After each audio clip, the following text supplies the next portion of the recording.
الحمد لله رب العالمين. السلام علیکم ورحمۃ اللہ وبرکاتہ. دیو مرګری ته پوښ کړی چې دا اس چې د امام شافعي مذهب حلال کړی کنه د قرآن او حدیث کې دا حلال دی.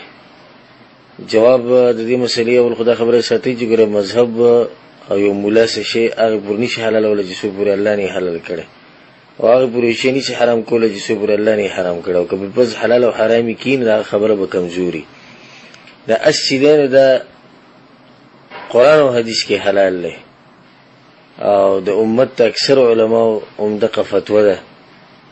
جابر بن عبد الله رضی الله عنه حدیث دی او په صحیح مسلم صحیح بخاری کې شته چې نه رسول الله صلی الله علیه وسلم یوم خیبر عن لحوم الحمر الاهلیه.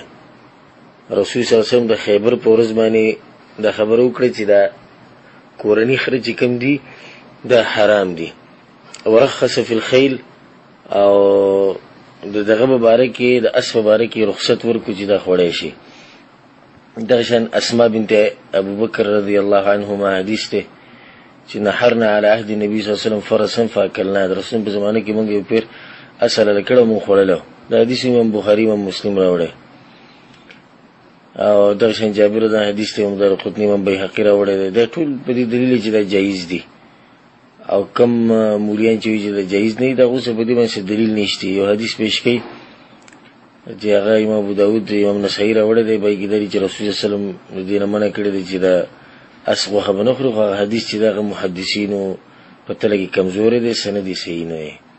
والله اعلم. الذي يوسوس في صدور الناس من الجنة والناس.